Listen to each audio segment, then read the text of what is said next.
आज दुनिया में कोनो सबसे बड़ा बीमारी बा, महामारी बा, तो ओकर नाम का दिहल जाई? कहे खातिर लोग कह दी कोरोना। ऐसे कि लोग पिछला 2 साल में एकरा के बड़ा दर्दनाक तरीका से लोग सामना कइले बा। लाखों लाख लोग पूरा दुनिया में एकरा से काल के गाल में समा गईले। कितना घर तबाह हो गए, लाखों लाख करोड़ों में घर तबाह हो गए। लेकिन ओकरा से भी बहुत भारी बाटे एगो बीमारी, ओकर नाम का हो।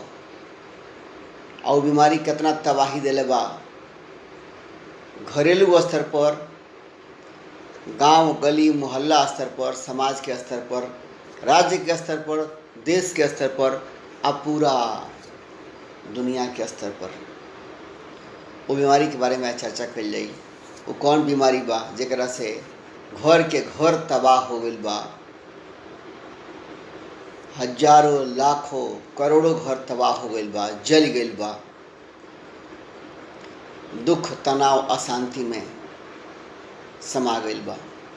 वो कौन सी बीमारी बा और ओकरा से ओकर कारण का बा और ओकर निवारण का बा? कोरोना से बढ़ी के हो कोरोना से बढ़ी के कुमति समाई, केकरा के बाबू कहबो, केकरा के भाई, केकरा के बाबू कहबो, केकरा के भाई।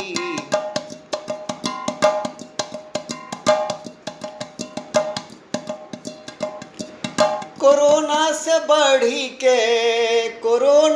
बढ़ी के कुमति समाई, केकरा के बाबू कहबो, केकरा के भाई, केकरा के बाबू कहबो, केकरा के भाई। कहता कुमार सुन सुन मोर माई। एगो बालक बा छोटा सा, अपना माई से वो कहता अपना दिल के दर्द। कहता कुमार सुन हो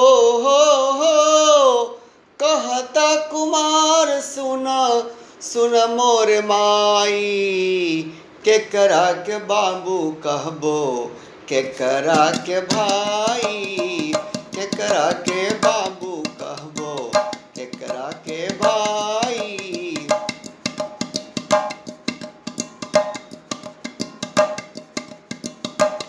टूटता समाज फूटे घरवा है माई, टूटता समाज फूटे घरवा है माई, केकरा के बाबू कहबो, केकरा के भाई, केकरा के बाबू कहबो, केकरा के भाई। पूरा घर परिवार समाज जिला राज्य आ देश के टूट के कारण बा ई कुमति। मति ठीक नहीं है। टूटता समाज फूटे घरवा है माई, टूटता समाज फूटे घरवा है माई, केकरा के बाबू कहबो, केकरा के भाई, केकरा के बाबू कहबो, केकरा के भाई।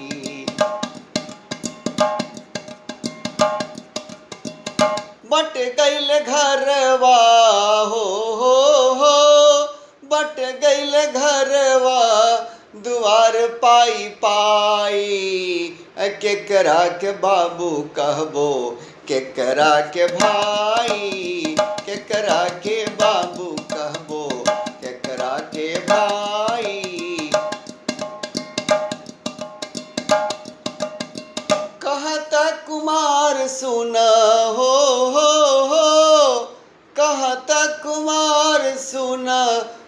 मोर माई, केकरा के बाबू कहबो, केकरा के भाई, केकरा के बाबू कहबो, केकरा के भाई। जब घर परिवार टूटता, कलह क्लेश इतना घर परिवार के अंदर फैलता दिन पर दिन। ये ब्रह्म आग कहल जाला ना, कहीं लागेला तो एगो घर जलल, दूगो जलल। जब हल्का फुल्का आग लागेला तो एक आधो घर जल जाई और वहाँ रुक जाई। जब कहल जाए कि जब कहीं गांव के गांव सफाया हो गई, टोला के टोला सफाया हो गई, तो कहल जाला कि बाप रे, ये तो ब्रह्म आग हो। ब्रह्म आग मतलब कौनो ना कौनो इतना बड़ा महामारी, इतना बड़ा प्रकोप जौन के माध्यम से, जौन के कारण गांव के गांव जल जाए। कुमति के कारण गांव के गांव जलता, समाज एकरा में तप रहल बा।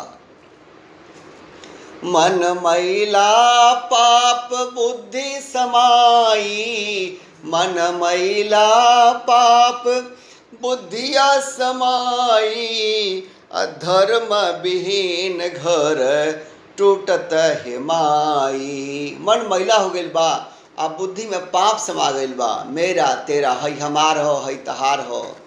ये जो मेरा तेरा नश्वर चीज़ खातिर, जो मेरा तेरा नश्वर चीज़ के लिए ये मेरा तेरा जो मन में समा गइल बा, ये मेरा है, ये तेरा है, हमार हो, है तहार हो।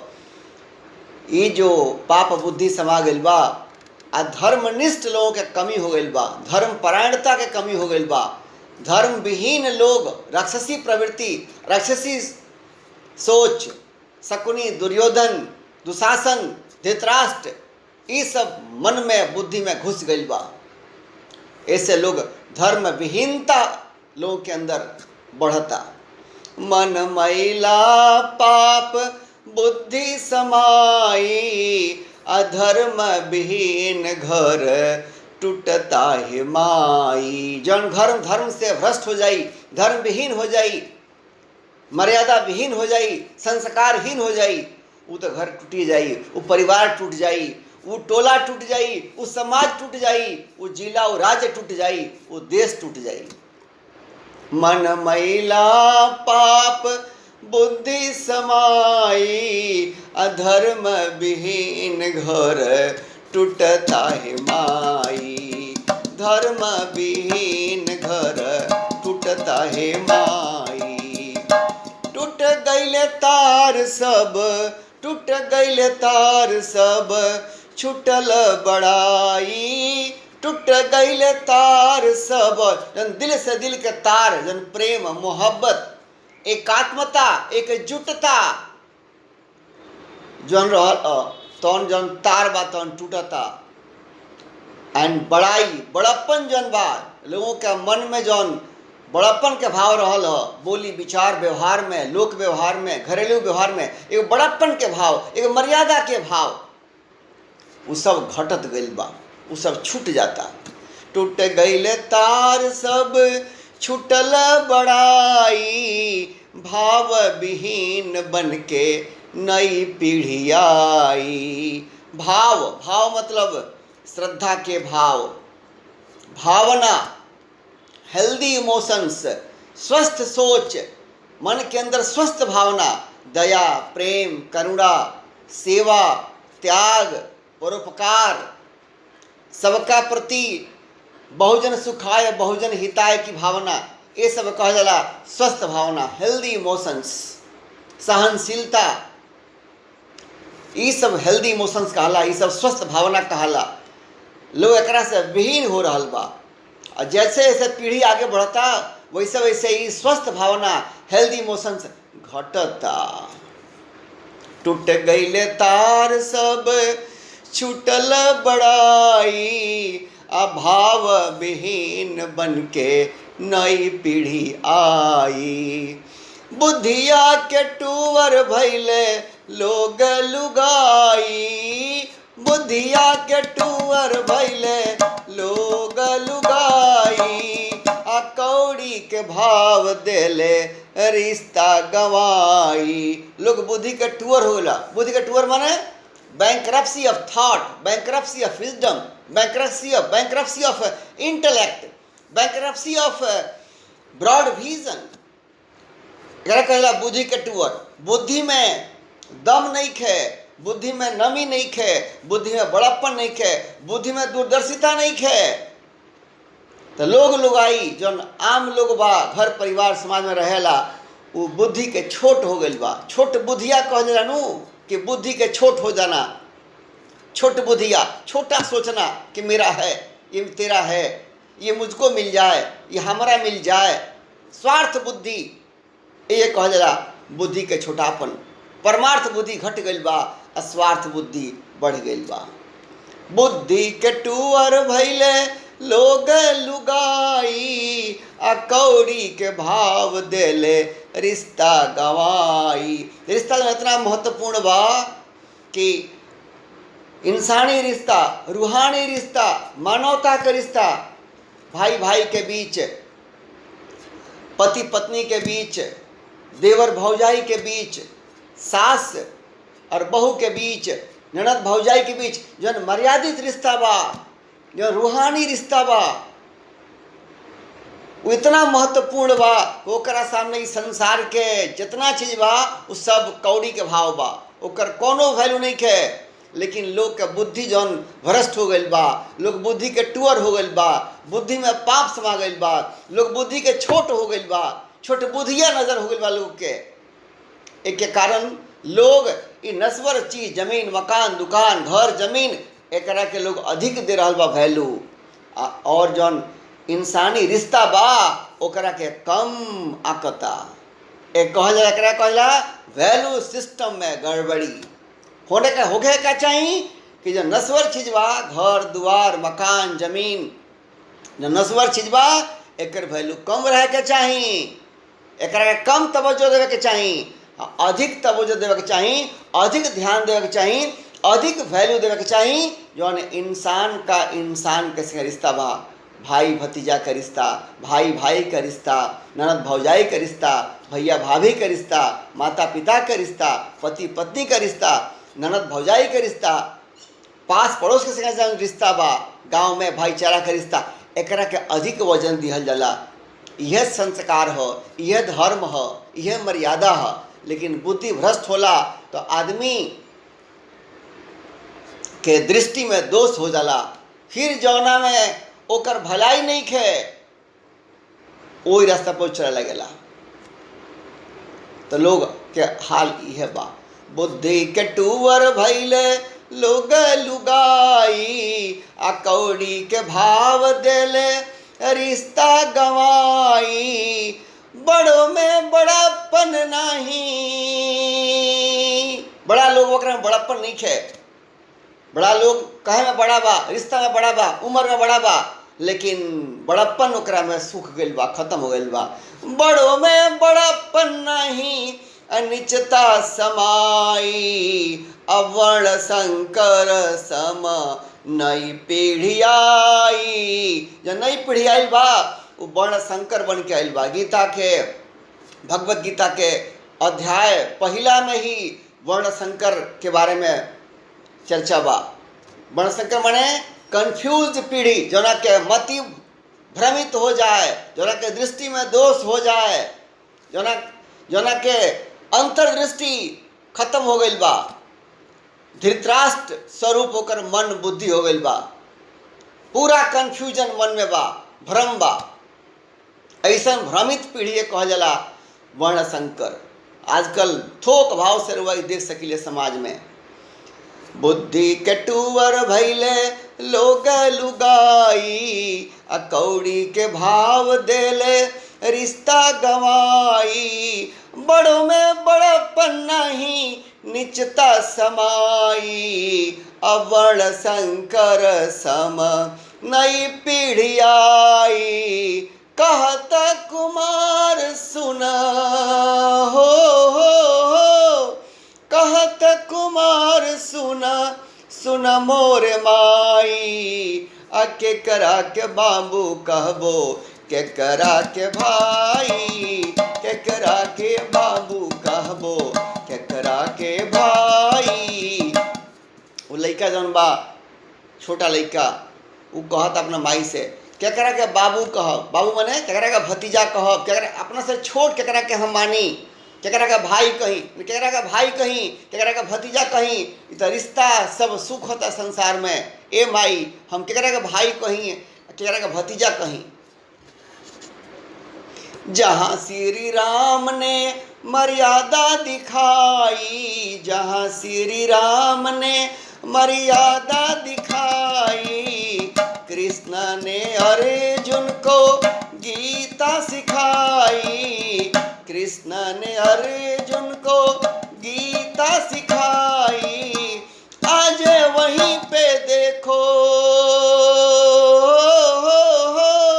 आज वहीं पे देखा बुद्धि सठियाई, केकरा के बाबू कहबो, केकरा के भाई, केकरा के बाबू कहबो, केकरा के भाई।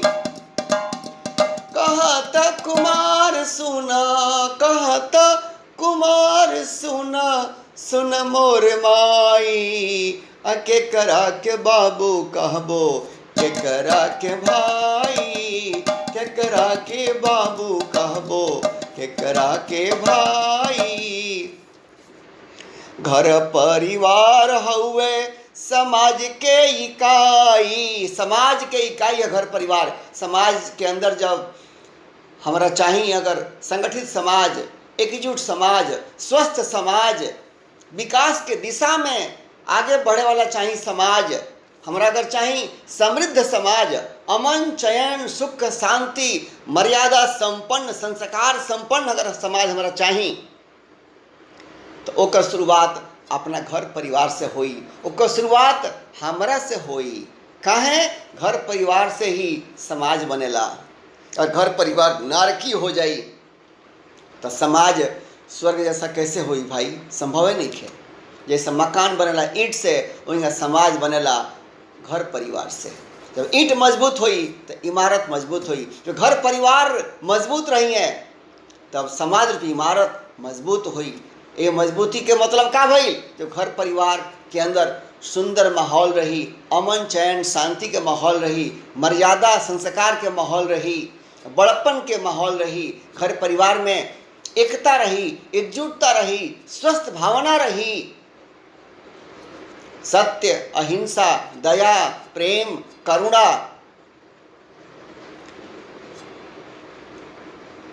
भगवान के प्रति प्रेम भक्ति भावना, जब ये सब रही घर परिवार में तो समाज में वैसे वातावरण बनी। घर परिवार हुए समाज के इकाई, संगठित घर हवे स्वर्ग की नाई। घर से समाज बने कैसे बताई, घर से ही समाज बने कैसे बताई। संगठन से संभव बा सबके भलाई, सबके भलाई यही बा कि घर परिवार में संगठित रही, फिर अपना कॉलोनी में संगठित रही, समाज में संगठित रही, यही में सबकर भलाई बा। गीतवानु हम बने तुम बने एक दूजे के लिए, वैसे घर परिवार में ये भावना होखे कि हम सब एक दूसरे के लिए हैं। वैसे ही समाज में ये भावना हो पूरे समाज में कि हम सब एक दूसरे के लिए हैं।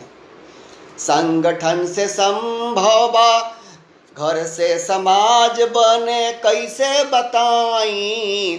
संगठन से संभव बा सबके भलाई।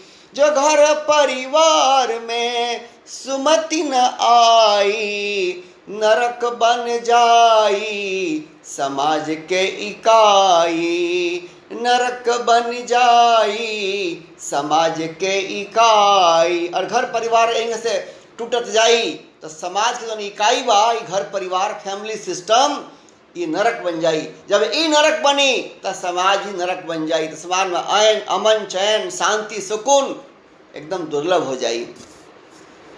सठ सकुनी मन मंथरा समाई। आज के प्रॉब्लम का बा? लोगों के दिमाग सठिया गइल बा, आ लोगों के बुद्धि के अंदर शकुनी बैठ गइल बा। केकरा के हड़प ली, केकरा के नोच ली, केकर चीज चुरा ली, केकरा के धोखा दे दी। कौनो तरीका से इस संसार के नश्वर चीज बा, धन दौलत जमीन मकान दुकान रुपया पैसा पद शोहरत कैसे खींच ली, कैसे पाली, धर्म से अधर्म से, झूठ बोल के सांच बोल के कैसे भी कोनो तरीका से हथिया ली इस संसार के नश्वर चीज। एकरा कहल जाला शकुनी बुद्धि। ये मेरा है ये तेरा है, ई कहल जाला शकुनी बुद्धि। है हमार हो ई तहार हो, ई कहाला शकुनी बुद्धि। स्वार्थ के बस में सोच विचार पैदा होना, स्वार्थी सोच में डूब जाना, ई है शकुनी बुद्धि। मंथरा वही मंथरा बुद्धि भी है कि राज मिले तो मुझको मिले, चाहे मेरे जो लोग हैं उनको मिले, मान मिले तो मुझको मिले, चाहे मेरे जो लोग हैं उनको मिले, धन मिलना हो तो मुझको मिले, चाहे मेरे जो लोग हैं मुझको मिले। तो शकुनी मंथरा बुद्धि, मन में मंथरा अब बुद्धि में शकुनी समा गया है समाज में। सठ शकुनी मन मंथरा समाई, बड़ी दुख के बात बा। सठ शकुनी मन मंथरा समाई, केकरा के बाबू कहबो केकरा के भाई, केकरा के बाबू कहबो केकरा के भाई। कहत कुमार सुनो,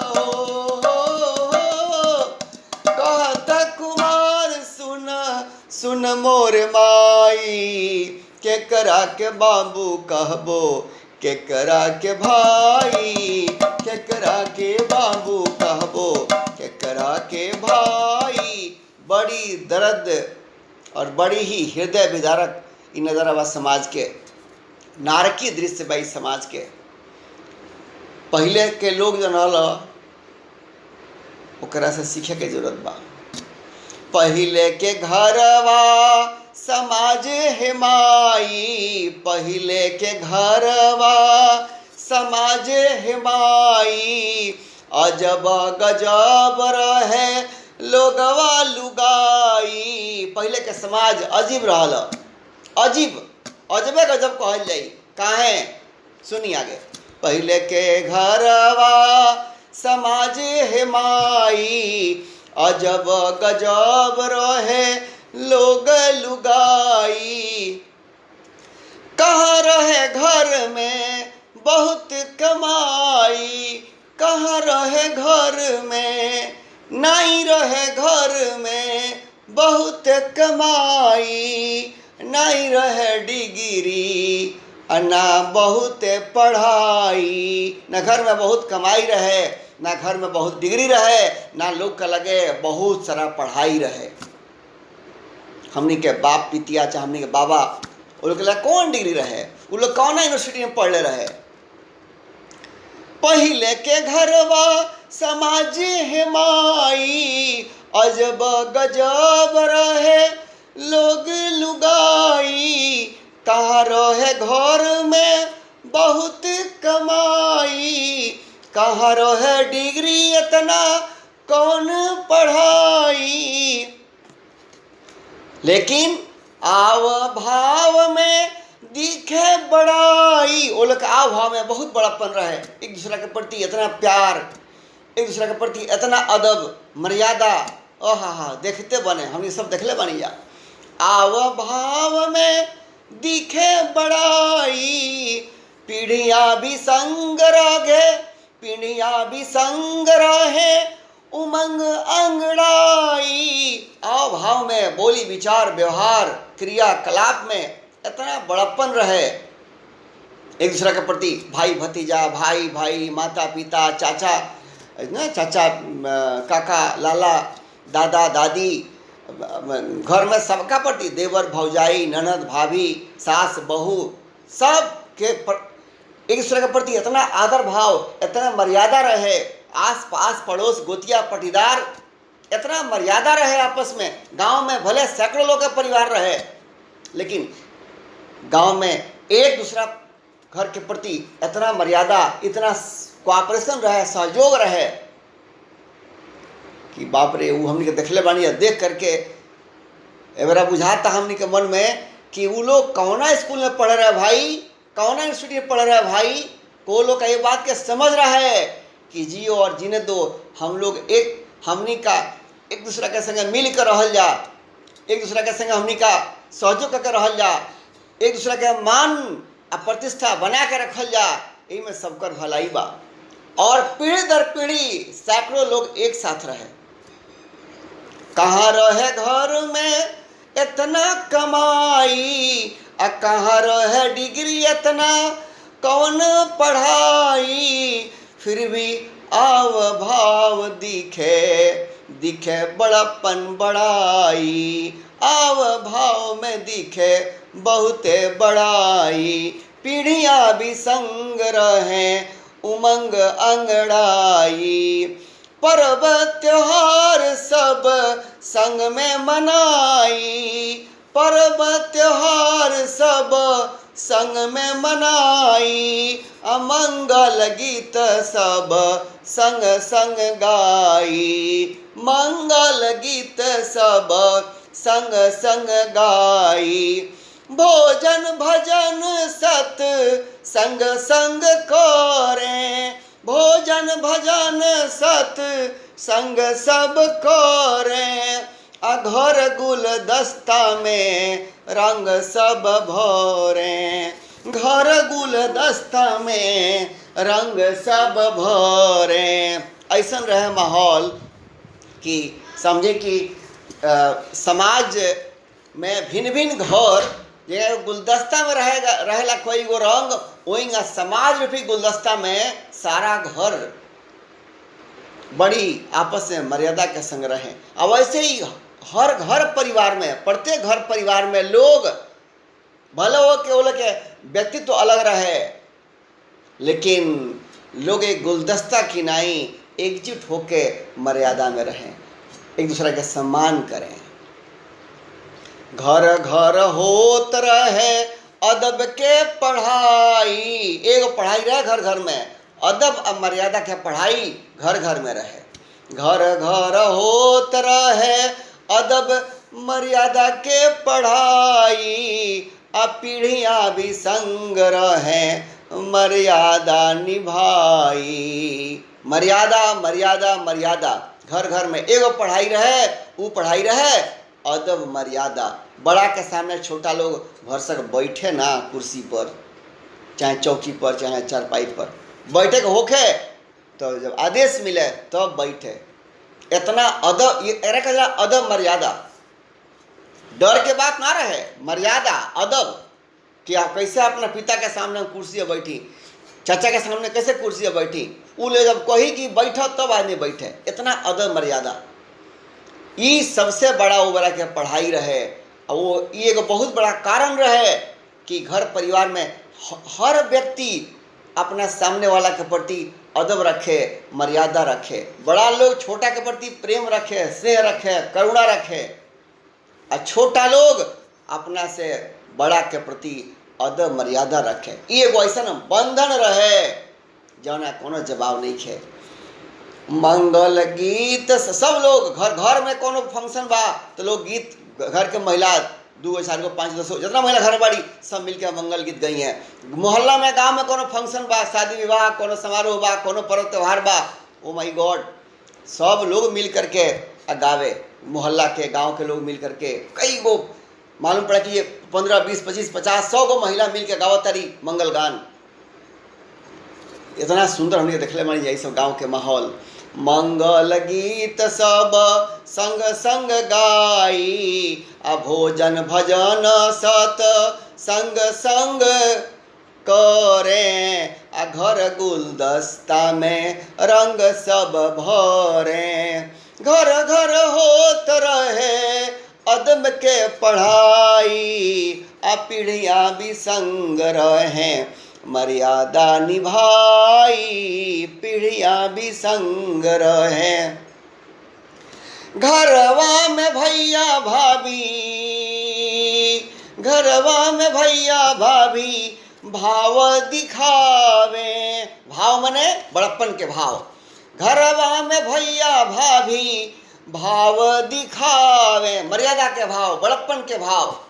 घरवा में भैया भाभी बड़प्पन भाव दिखावे, माई बाप चाचा चाची संस्कार सिखलावे, माई बाप चाचा चाची संस्कार सिखलावे, दादा दादी बुआ सब विवेक जगावे, दादा दादी बुआ सब विवेक जगावे, आ घर परिवार मिले नेक बनावे, घर परिवार मिले नेक बनावे। घर परिवार में महके संस्कार, घर परिवार में महके संस्कार, नई पीढ़ी पाए घर में विमल विचार, नई पीढ़ी पावे घर में विमल विचार। सहज मिले घरवा में, सहज मिले घरवा में सिल सदाचार, आ घरवा बनल रहे सुमन कुम्हार, घरवा बनल रहे सुमन कुम्हार। ऐसा माहौल है घर में, दादा दादी बुआ चाचा चाची काका काकी सब लोग मर्यादित व्यवहार करे, आ सब लोग कोशिश करे घर में जौन नौका पीढ़ी बा ओकर विचार सुंदर होखे, ओकर संस्कार सुंदर होखे, ओकर अंदर मर्यादा अदब ओकर अंदर उभरे। एक खातिर जे घर के ऊपर वाला पीढ़ी रहे वो आपस में भी बड़प्पन अदब और संस्कार वाला बोली विचार व्यवहार रखे, तो ऊपर वाला का देख के जो नीचे वाला पीढ़ी बा नया पीढ़ी वो सब सीखत रहे। क्योंकि जब ऊपर के इंजन खराब हुई तो नीचे के गाड़ी सब पटरी से उतर जाई, वह समाज के हाल बा। अइले विदेशी जब देखी घर परिवार जब संगठित रहे तो समाज भी संगठित रहे, ये रहे सत्य सनातन संस्कृति एक कमाल। बहुत सारा आक्रमण भइल बा अपना देश पर, फ्रांसीसी अइले, ड्यूस अइले, पुर्तगाली अइले, मुगल अइले, ब्रिटिश अइले, बहुत सारा आक्रमणकारी अइले। भारत कई सौ साल तक एक गुलामी के चक्कर में रहल, लेकिन कैसे ओकरा से बाहर निकल पावस, ओकरा से बाहर कैसे निकलल हमनी के इस समाज, कैसे एगो ताकत हमनी के लग रहे। अइले विदेशी जब बन के कसाई, अइले विदेशी जब बन के कसाई, संगठन शक्ति सबने दिखाई, असंगठन शक्ति कवच बन पाई। संगठन शक्ति, परिवार संगठित रहे, अदब मर्यादा के कारण समाज संगठित रहे, एक एक ई बन गई कवच, ई बन गई शक्ति। अइले विदेशी जब बन के कसाई, संगठन शक्ति सबने कवच बनाई, घरवा में संगठन से समाज के भलाई, घरवा में संगठन से समाज के भलाई, सनातन संस्कृति पुण्य पुण्य लहराई, सनातन संस्कृति पुण्य पुण्य लहराई। जब घर संगठित रही तो घर से ही समाज बनेला, तो समाज भी संगठित रही। सी घर संगठित एक खातिर ना रही कि बगल में पड़ोसी के सतावक बा आ पड़ोसी के हड़प लेवक बा, एक खातिर ना।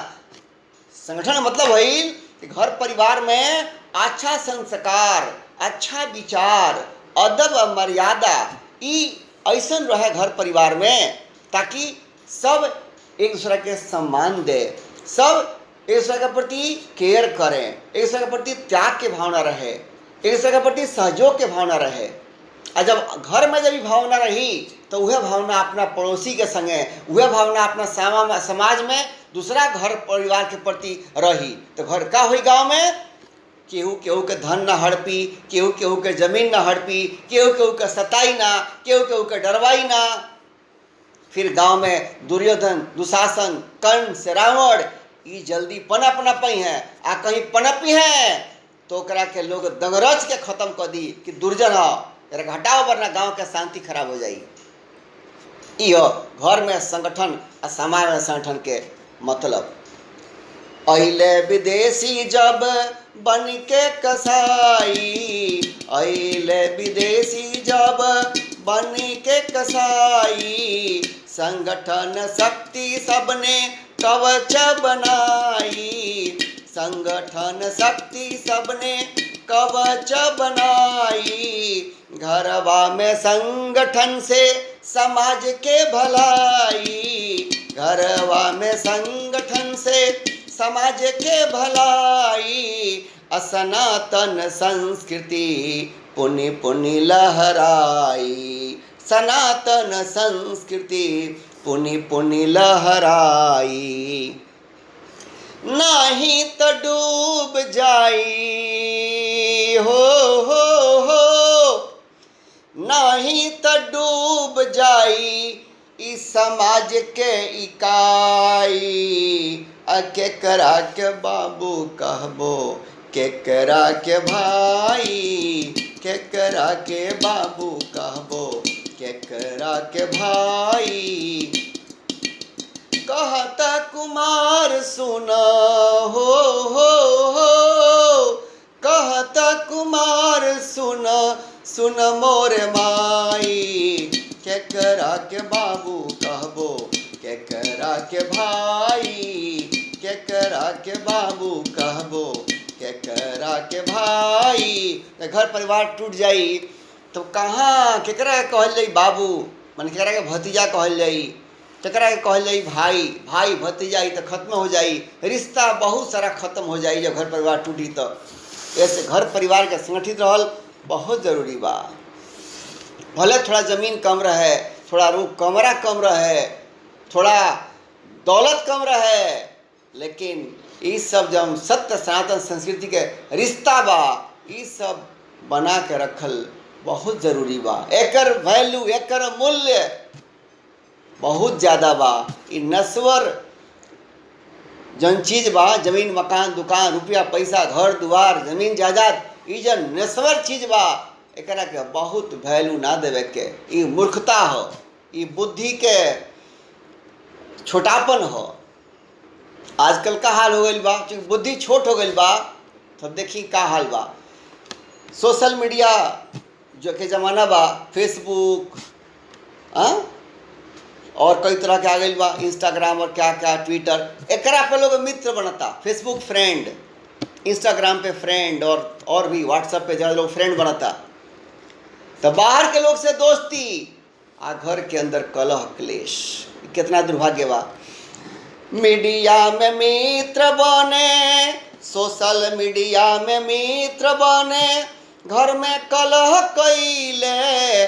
मीडिया में मित्र बने,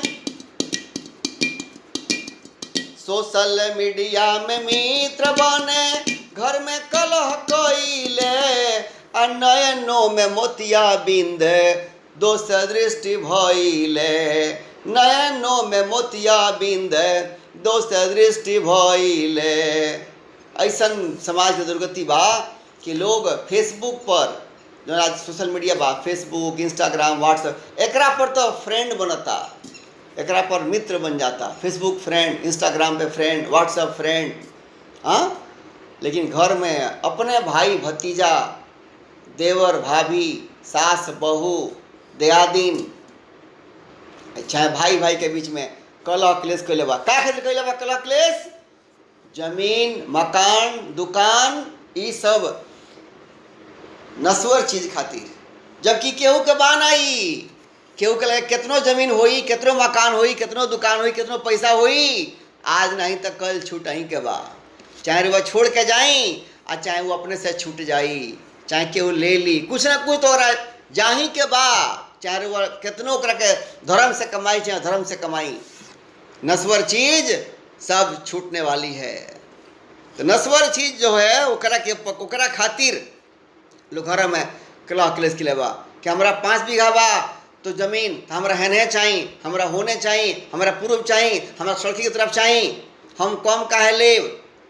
हम तन ज़्यादा ले 50 तरह के अड़चन लोग बतियावेला और वही में तप के खत्म हो जाता पीढ़ी दर पीढ़ी। इतना बुद्धि भ्रष्ट हो गई बा।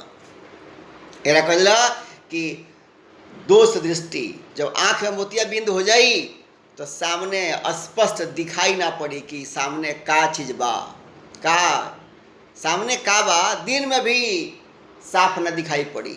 वह हाल बा जब बुद्धि में अंधेरा हो जाई, बुद्धि में राजसिक बुद्धि हो जाई, तामसिक बुद्धि हो जाई, सात्विकता कम हो जाई बुद्धि में, तब का होला, तब अंतर्दृष्टि जौन बा ओकरा ऊपर बादल आ जाला। आ फिर ओकरा अपन रिश्ता के भाव, अपना रिश्ता के वैल्यू, अपना सांसारिक रिश्ता के जो मूल्य बा ओकरा ना दिखाई पड़ी। और ओकरा जमीन, मकान, दुकान, रुपया, पैसा, ये मेरा है, ये तेरा है, ये मुझको मिल जाए, अपन स्वार्थ ओकरा सिर पर चढ़ जाई। जहाँ से दुर्योधन, दुशासन, रावण, कंस, जिन ये लोग जन उदाहरण बा, ये लोग के दिमाग पर यहाँ स्वार्थ चढ़ के बोले, अहंकार चढ़ के बोले, वहीं से आदमी के हाल हो जाला। सोशल मीडिया में मित्र बने, घर में कलह कइले, नयनों में मोतिया बिंदे, दोस्त दृष्टि भइले, नयनों में मोतिया बिंदे, दोस्त दृष्टि भइले, बट जल अंगना कलह क्लेश पाई, केकरा के बाबू कहबो, केकरा के भाई, केकरा के बाबू कहबो, केकरा के भाई, केकरा के बाबू कहबो।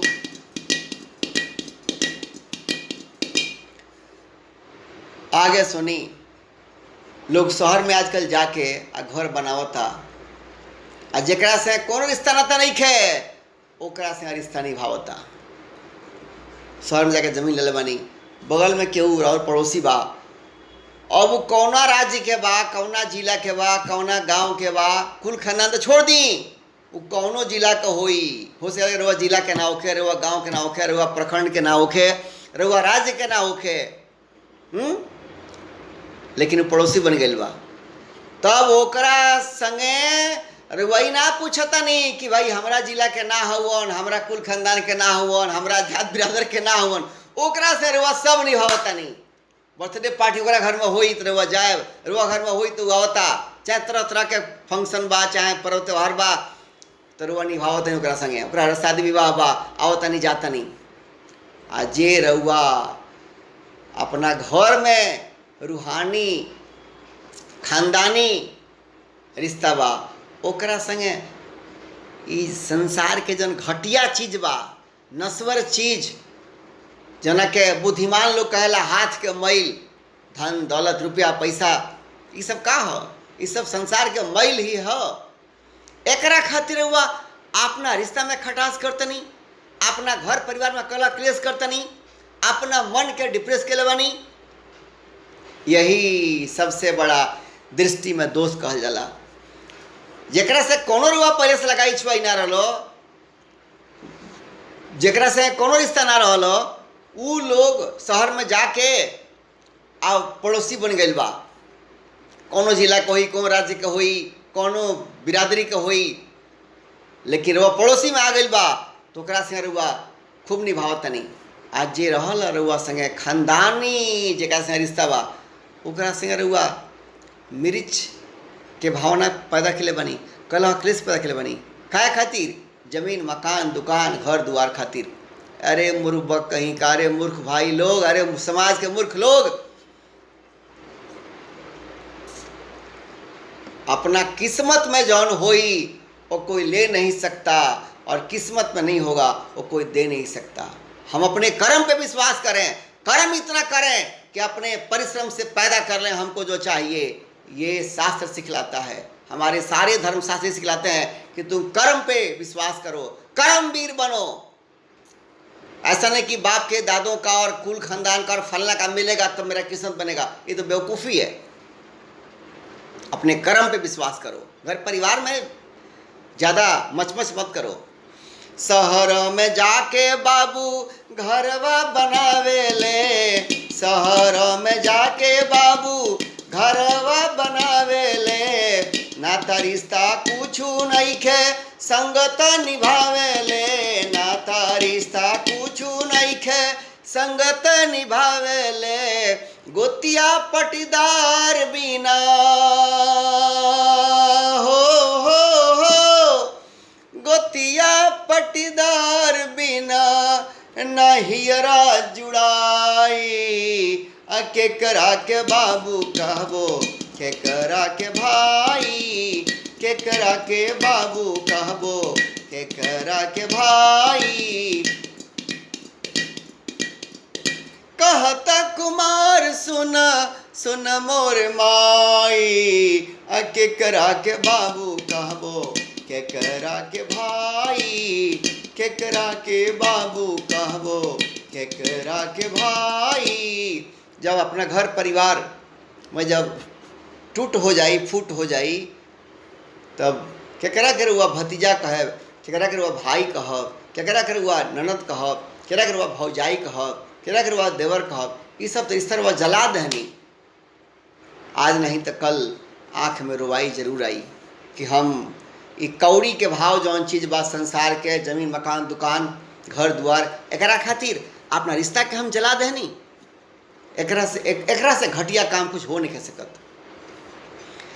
धनी धनी घरवा धनी बाटे संस्था। देखी सनातन संस्कार जौन बा, सनातन समाज बा, सनातन संस्कृति बा, जौन सनातन धर्म बा, एकरा में जौन व्यवस्था बनावल बाटे पारिवारिक व्यवस्था कि सब लोग परिवार में घुल मिल के अदब मर्यादा से रहें, बहुत सोच समझ के हमनी के पूर्वज बनवल रहले, बड़ी सोच समझ के। एकरा से घर परिवार के भलाई तो बढ़ले बा, एकरा से गांव मोहल्ला समाज आ पूरा देश के भलाई बा। क्योंकि घर परिवार जब आपस में संगठित रही तो मजबूत रही, जब घर परिवार मजबूत रही तो समाज में अमन चैन समृद्धि ये सब कुछ रही, मर्यादा संस्कारी सब कुछ रही। और जब समाज में रही तो देश भी मजबूत रही, देश में अमन चैन रही, देश समृद्धि की दिशा में तेजी से आगे बढ़ी, सबके भलाई बा। धनी धनी घरवा धनी बाट संस्था, पारिवारिक संस्था। धनी धनी घरवा धनी बाट संस्था, मर्यादा से चले जहाँ सारी व्यवस्था। बस ये सारी व्यवस्था बा घर से लेकर के और समाज और देश के स्तर तक, ये सारा व्यवस्था कि अगर कोनो एगो मंत्र बा, बुनियाद बा चलावे खातिर, तो वह मर्यादा, अदब और मर्यादा। धनी धनी घरवा धनी बाट संस्था, मर्यादा से चले जहाँ सारी व्यवस्था। जब तक रहे घर में उच्च विचार, सुकून से संग रहे बड़ा बड़ा परिवार। बढ़े परिवार जब जिम्मेदारी बटाई, परिवार जब बढ़ जाई तो जिम्मेदारी बांट दिया जाएगी, भाई तू ही संभालो, तू ही संभालो, तू ही संभालो, तू ही संभालो। परिवार बढ़े तो मन मत बांटी, जिम्मेदारी बांटी लोग के। बढ़े परिवार जब जिम्मेदारी बटाई, अब प्रेम से करी पुनर्गठन न मन में खटाई। जब परिवार बढ़ जाए तो फिर वो परिवार के कर ली पुनर्गठन। लोग कहेला बंटवारा, लोग कहेला पार्टीशन, लोग कहेला डिवीजन, लेकिन वो सब निगेटिव शब्द है, नकारात्मक शब्द है, घटिया शब्द है। ओकरा जगह क्या करे के चाहिए? पुनर्गठन, रीस्ट्रक्चरिंग, रिफॉर्मेशन, नवनिर्माण। प्रेम से बैठ के सब लोग और आपस में कर ले पुनर्गठन। कि 5 बीघा जमीन बा आ घर में अगर 4 लोग बा तो 1.25 बीघा भइल, केहू 1 कट्ठा कम ले, केहू 1 कट्ठा बेसी ले, केहू 2 कट्ठा कम ले, केहू 2 कट्ठा बेसी ले। ओकरा से केहू जे कम ली ओकर किस्मत ना घट जाई, आ जे बेसी ली ओकर किस्मत से ना बढ़ जाई। सही माने में जे कम ली आ जे त्याग करी ओकरा के भगवान इतना दी है कि वो देख देख के लोग कही कि बाप रे, एकरा के तो लोग कम दिया रहे घरवा में एकर हिस्सा, देखी ना एकर कितना बढ़ंत हो गई। संसार में जे बेईमानी करेला आज जे ज्यादा ले लेला ओकर आगे जाके घटंती हो जाला। आज जे परिवार में जब होला पुनर्गठन, ठीक, आ जे कम ली, जे त्याग करी, जे बड़ापन दिखाई, ओकरा के देवता भी इतना दी हैं, इतना देले कि ओकर बढ़ंती बढ़ंती दिन दुना रात चौगुना होला। उदाहरण बस समाज में देख सकिले। ये हम कहते नहीं शास्त्र के बात, समाज में उदाहरण एकर पूरा बा, खूब बा। धनी धनी घरवा धनी बाटे संस्था, मर्यादा से चले जहाँ सारी व्यवस्था। जब तक रहे घर में उच्च विचार, घर में जब तक उच्च विचार के भावना रहे, उच्च विचार के वातावरण रहे, तब तक सब कुछ बढ़िया परिवार में चलेला। सुकून से सब लोग संग रहेला, पीढ़ी दर पीढ़ी। बड़ा से बड़ा परिवार, सैकड़ों लोग के परिवार एक संग रही अगर उच्च विचार बा, त्याग और सेवा के भावना बा, प्रेम करुणा के भावना बा। जितना परेशानी होखे वो मैं ले लूँ, आज सुख है दूसरे को दे दूँ, ये भावना जब रही तो घर परिवार के खूब बढ़ंती होला। उच्च विचार, निस्वार्थता के भावना घर परिवार में जितना अधिक रही उतना घर परिवार में अमन चैन समृद्धि रहेला। धनी धनी घरवा धनी बाटे संस्था, मर्यादा से चले जहाँ सारी व्यवस्था। जब तक रहे घर में उच्च विचार, सुकून से संग रहे बड़ा बड़ा परिवार। बड़े परिवार जब जिम्मेदारी बटाई हो, बड़ा परिवार जब जिम्मेदारी बट जाई। आप प्रेम से करें पुनर्गठन न मन में खटाई, जहाँ बट मन तहाँ। अब देखिए, अगर प्रेम से ना करे पुनर्गठन तो का होई? मन में खटाई होई। आगे का होई? होशियारी है। परिवार जब बढ़े तो आपस में घर के जन लोग बा वो बैठ के, होशियार लोग, बुद्धिजीवी लोग, जगुआ बा घर परिवार में जो श्रेष्ठ बा, वो लोग बैठ करके अब प्रेम से कर ले उतनी मध्यम पुनर्गठन। पुनर्गठन 2 बीघा बा आ घर में 2 लोग बा, 1 बीघा भइल, अरे भाई के 1 कट्ठा 2 कट्ठा ज्यादा ले ले आ कि 1 2 कट्ठा कम ले ले, कोई ओकरा से फर्क नहीं पड़त। ऐसा दिल बड़ा और ऐसा दिमाग बड़ा लेके चली, भगवान इतना देंगे कि बटोरते बटोरते हाथ थक जाएगा, लेकिन भगवान देने से रुकेंगे नहीं। छप्पर फाड़ के भगवान देंगे। अगर दिल बड़ा है, दिमाग बड़ा है, मन बड़ा है, सोच बड़ी है, भगवान दे करके थकेंगे नहीं। और आप बटोरते बटोरते हो सकता है कि थक जाएं, इतना देंगे छप्पर फाड़ के। एक बार करके तो देखिए, ये मेरा अपना अनुभव है। धनी धनी घरवा धनी बाटे संस्था, मर्यादा से चले जहाँ सारी व्यवस्था। जब तक रहे घर में उच्च विचार, सुकून से संग रहे बड़ा से बड़ा परिवार। बड़े परिवार जब जिम्मेदारी बट जाई, आ प्रेम से करी पुनर्गठन मत करी मन में खटाई। जहाँ बट मन तहाँ हो, जहाँ बट मन तहाँ अंगना बटाई। आ केकरा के बाबू कहबो, केकरा के भाई, केकरा के बाबू कहबो, केकरा के भाई। कहता कुमार सुना, कहता कुमार सुना, सुन मोर माई। आ केकरा के बाबू कहबो, केकरा के भाई। अब ये सब के पीछे एक और कारण बा, आगे सुनी। कपटी मैं काले के इहे बा पढ़ाई, कपटी मैं काले के इहे बा पढ़ाई। अशिक्षा के नाम पर अविद्या बढ़ाई, अशिक्षा के नाम पर अशिक्षा बढ़ाई। मैं काले कपटी ने ऐसा व्यवस्था कैले कि शिक्षा के नाम पर अविद्या, अंधकार, दुर्बुद्धि, कुबुद्धि ये सब फैल गई। संस्कार मर्यादा के कोनो गिनती नहीं है। ऐसा पढ़ाई की व्यवस्था के लिए मैकाले आवाज ले चलता। यही से घर घर में स्वार्थ के बुद्धि, जब हम जमीन मकान दुकान रुपया पैसा इस संसारी चीज के जब अधिक भाव देव तो ऑटोमेटिक मर्यादा संस्कार सब घट जाई, सब चल जाई नीचे। वह भइल बा। आज जब मर्यादा संस्कार ये सब भगवान कलवाणी भगवत गीता में 16वां अध्याय में कि सब अचल संपत्ति है। मर्यादा कमाना, संस्कार कमाना, जब एकरा के अधिक वैल्यू दिहल जाई कि मैं मर्यादा नहीं छोड़ूंगा, अपना संस्कार नहीं छोड़ूंगा, अपनी निस्वार्थता नहीं छोड़ूंगा, मैं अपनी निरअहंकारिता नहीं छोड़ूंगा,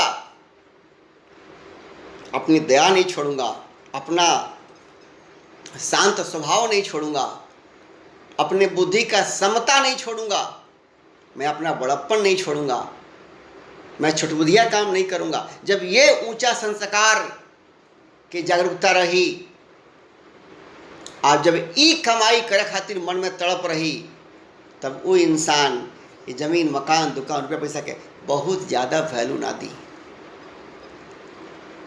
लेकिन मैकाले बहुत रहले कपटी शकुनी जैसन, ऐसन बनौले व्यवस्था कि एकरा से पढ़ के जो लोग निकली वो लोग सांसारिक जो नश्वर चीज बा ओकरा के नोचे खातिर, खसोटे खातिर, पावे खातिर जौन दैवी संपदा बा, जौन अचल संपत्ति बा, जौन सर्वोच्च संपदा बा, मर्यादा संस्कार,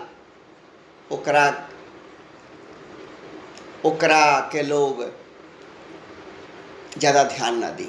ऐसा व्यवस्था के लिए मैकाले कपटी मैकाले के यह बा पढ़ाई, शिक्षा के नाम पर अविद्या बढ़ाई, डिग्री त मिलता सद्बुद्धि न आई, डिग्री त मिलता सुमति न आई, घर परिवार में निश्चर बुद्धि समाई, घर घर देखी आज निश्चर बुद्धि समाई। इस सब मैकाले करामात बा।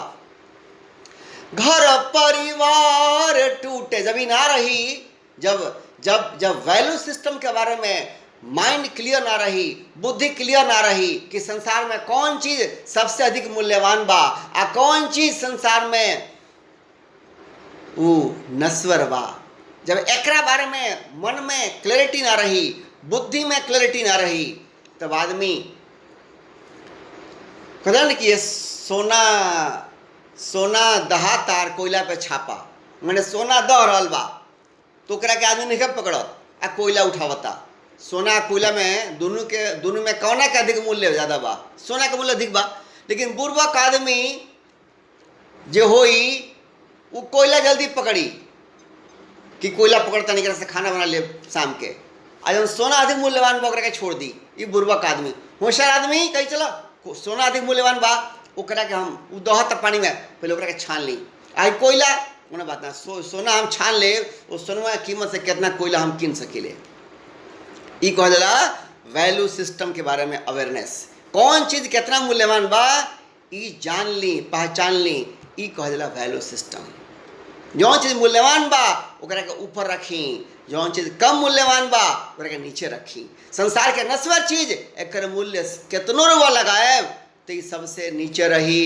आप मर्यादा संस्कार इस बहुत बड़ा दौलत बा, एक जन्म में कमा ले तो रुआ संगे शरीर छूट जाई, सब कुछ छूट जाई, लेकिन मर्यादा संस्कार की दौलत बा ये नहीं छूटी, रुआ संगे जाई जन्म जन्म तक। गीता के भगवत गीता पढ़ी 6वां अध्याय, जब मर्यादा कमा ले, संस्कार कमा ले, ये रुआ संगे जन्म जन्म तक रुआ संगे जाई ये दौलत। और रुआ के जहाँ भी रुआ जाए रुआ कमाल करे, रुआ के मालामाल कर दी रौड़ी संस्कार। लेकिन कपटी में काले ऐसा जादू चलौले कि लोग का बुद्धि भ्रष्ट हो गई। कपटी में काले के यह बा पढ़ाई, आ शिक्षा के नाम पर अविद्या बढ़ाई, डिग्री त मिलता सद्बुद्धि न आई, आ घर घर निश्चर बुद्धि समाई। घर परिवार में राक्षसी बुद्धि बढ़ गई बा, घर घर निश्चर बुद्धि समाई। परिणाम का बा घर परिवार टूटे, हो घर परिवार टूटे, समाज छितराई, केकरा के बाबू कहबो, केकरा के भाई, केकरा के बाबू कहबो, केकरा के भाई। कहता कुमार सुन, हो कहता कुमार सुन, सुन मोर माई, आ केकरा के बाबू कहबो, केकरा के भाई, केकरा के बाबू कहबो, केकरा के भाई। रजस तमस कैले मन में चढ़ाई, संस्कार के 3 गो लेयर बा, तामसिक, राजसिक, सात्विक। सबसे नीचे वाला जो संस्कार जन बा, सबसे गंदा, सबसे बिलो ग्रेड के, उ कहला तामसिक संस्कार, तमस। आ जन मध्यम बा ओकरा कहला राजसिक संस्कार, रजस। आ जन सबसे सुंदर संस्कार होला ओकरा कहला सात्विक संस्कार, सत्वा। यहाँ से एडजेक्टिव पढ़ जाला हमने का इंग्लिश में तो होला पॉजिटिव डिग्री, कंपैरेटिव डिग्री आ सुपरलेटिव डिग्री। यहाँ से सबसे नीचे बा तमस, ओकरा ऊपर रजस, आ सबसे ऊपर बा सत्वा, सतोगुण, सात्विक। रजस तमस कैले मन में चढ़ाई, अबिन सतसंग बुद्धि उठ न पाई। जब हर आदमी संस्कार अलग अलग बा, केहू में तमस ज़्यादा बा, केहू में रजस ज़्यादा बा, केहू में सतोगुण ज़्यादा बा, सात्विकता ज़्यादा बा। जैसन संस्कार होई वैसने सोच विचार होई, वैसने आचार व्यवहार होई। ये दुनिया ऐसन रेल बा कि एकरा में संस्कार के ही खेल बा। जैसन और संस्कार होई वैसन और क्रियाकलाप होई।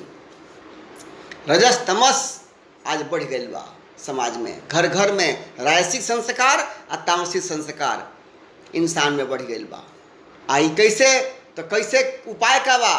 सत्संग के बिना लोग के ज्ञाने ना होई कि हम अंधेरा में बानी, हम दलदल में बानी। जैसे भैंस के रउआ बताई कि बीन बजा के, भाई भैंस तू बाड़ू बड़ी गंदगी में, काहे जे बाड़ू? भैंस से का बुझाई, वो तो गंदगी में ओकरा ठीक लगता। वही ऐसा बा मनुष्य के जन मन बा वो भैंस की तरह से गंदगी पसंद हो गई बा। गंदी सोच, गंदा ही बोलना, गंदा बोली विचार, गंदा आचार विचार व्यवहार। तो रजस तमस पूरा जकड़ले बा। ओकरा से बाहर निकले खातिर सत्संग ही जरूरी बा। सत्संग सत्संग सत्संग, ओकरा बिना बुद्धि ऊपर उठिए ना पाई, उस सतोगुण में पहुंच ना पाई, सात्विकता के सुगंध बुद्धि का मिल ही ना पाई सत्संग के बिना। रजस तमस कैले मन में चढ़ाई, अबिनु सत्संग बुद्धि उठिए न पाई। मन सा पाप बढ़े, मन सा पाप बढ़े ताप, मन बौराई। का होला जब रजस तमस से? रजस तमस कैले मन में चढ़ाई, अबिन सत्संग बुद्धि उठिए न पाई। मन सा पाप बढ़े ताप, मन बौराई। आलोक परलोक गैले अधोगति पाई, लोक परलोक गैले अधोगति पाई। ये हाल बा जब मनसा पाप, जब सत्व ना रही मन में बढ़िया से, रजस तमस के प्रभाव रही, राजसिक बुद्धि रही, तामसिक बुद्धि रही, आलो सत्संग ना करी तो का बुद्धि उठिए ना पाई ऊपर, उसी गंदगी में रही तो का होई? मनसा पाप होई। लोग अपना मन में गलत भावना रही, लोग के मन में लोग गलत सोच कर केरा का लूट ली, केरा का खसोट ली, केरा का चुरा ली, केरा का हड़प ली, हाँ कहाँ से रिश्वत ले ली, कौन गलत काम कर दी। लोग कौनो तरह से लोग अपन चाहे कि धन दौलत मकान दुकान बढ़ावे के कोशिश करी, ये है मनसा पाप। एकरा से ताप बढ़ेला, 3 तरह के ताप रोज सुन ले ओखे, दैहिक दैविक भौतिक ताप, 3 तरह का दुख बढ़ेला आ मन बौरा के रहेला। मन के खुद ना समझ कि हम का करतनी आ क्या करतनी आ कितना गलत करतनी, चूँकि वो राक्षसी प्रवृत्ति में वो धस गल बहु मन, तो ओकर लोग भी डूब जाला आ परलोक भी डूब जाला। आगे का हुई? बड़ी हृदय विदारक स्थिति बा। दृष्टि विहीन पीढ़ी जाई को मिलाई। अब का कहीं, बहुत हृदय विदारक स्थिति बा। मन सा पाप बढ़े ताप मन बौराई, लोक पर लोक गैले अधोगति पाई। कृतज्ञता के बदले कृतघ्नता समाई। रुआ केहू के उपकार कर दी, केहू के सहयोग कर दी, ओकरा बदला में उर्वा का नुकसान कर दी। ऐसन माहौल समाज में बन जाला। जब राजसिक और तामसिक संस्कार बढ़ जाई घर परिवार समाज में तो का हुई, कृतज्ञता कम हो जाई, अकृतज्ञता बढ़ जाई, ग्रेटफुलनेस कम हो जाई, अनग्रेटफुलनेस बढ़ जाई। कृतज्ञता के बदले कृतघ्नता समाई, अदृष्टि विहीन पीढ़ी जाई कुम्हिलाई। दृष्टि विहीन पीढ़ी जाई कुम्हिलाई। चित्त शुद्धि निर्मल बुद्धि इह बदवाई। चित्त शुद्धि निर्मल बुद्धि इह बदवाई। के करा के बाबू कहबो, के करा के भाई, के करा के बाबू कहबो, के करा के भाई। आगे का बा, एक और उपाय बा। अगर गीता पढ़ी तो हो सकी रहुआ अंजोर मिल जाए, प्रकाश हो जाए बुद्धि में। गरुड़ पुराण पढ़ी तो रहुआ अंदर के आँख खुल जाई। पढ़ी पढ़ी गीता पढ़ी मनवा जगाई। पढ़ी पढ़ी गीता पढ़ी मनवा जगाई। आ गरुड़ पुराण पढ़ी नयन खुल जाई। राम कथा सुनी सुनी चित्त लाई। आ भागवत पुराण पढ़ी मनवा लगाई। जीवन दर्शन मिली, का फायदा हुई, जीवन दर्शन मिली, समझ बढ़ी जाई। के करा के बाबू कहबो, के करा के भाई, के करा के बाबू कहबो, के करा के भाई, के करा के बाबू कहबो, के करा के भाई। ये हमारा सबका से विनती बा। सुनो सोनो भारत के वासी, सच्चिदानंद हे अविनाशी। घरवा को समझो काशी, गर्दन में 84 के फांसी। सब भारतवासी सब विनती करता नहीं, भारत माता के जे संतान बा वो सब लोग सच्चित आनंद अविनाशी स्वरूप बा। सबका से हमारे को विनती बा, सबका गर्दन में ये 84 लाख 84 करोड़ 84 लाख जन जोनी बा, ओकर फंसी लागल बा सब गर्दन में। कर्म के कारण सब लोग भरमता 84 लाख जोनी में। जन्म मरण, बार बार जन्म बार बार मरना। मनुष्य जन्म मिलना बड़ा मुश्किल बा, बड़ी दुर्लभ बा मनुष्य जन्म। आ सबका गर्दन में 84 लाख जोनी के फांसी लागल बा। आज बनल बनी, आज मनुष्य तन में गेल बा। अगर अच्छा कर्म करब, सत्संग भजन करब, भगवान के भक्ति करब, अगला जन्म पुनः मिल सकेला मनुष्य के। और नहीं तो कीड़ा मकोड़ा, सांप बिच्छू और तरह पशु और तरह तरह के जोनी बा, ओकरा में तो जाही के परी, भर में के परी। सुन सुन भारतवासी, हे सच्चिदानंद अमर अविनाशी। घरवा के समझी काशी, अपने अपने घर को काशी बना लें, मतलब घर को ही तीर्थ बना लें। घरवा को समझो काशी, गर्दन में 84 के फांसी। कर जोर विनती करूं हो, कर जोरी विनती करूं, शीश नवाई। के करा के बाबू कहबो, के करा के भाई, के करा के बाबू कहबो, केकरा के भाई। कर जोरी विनती करूं, कर जोरी विनती करूं, शीश नवाई। केकरा के बाबू कहबो, केकरा के भाई, केकरा के बाबू कहबो, केकरा के भाई। सुना सुना सुना सुना सुन मोर माई, केकरा के बाबू कहबो, केकरा के भाई, केकरा के बाबू कहबो। कोरोना से बढ़ी के इजन माहौल बा, कुमति के माहौल, असुमति के अभाव।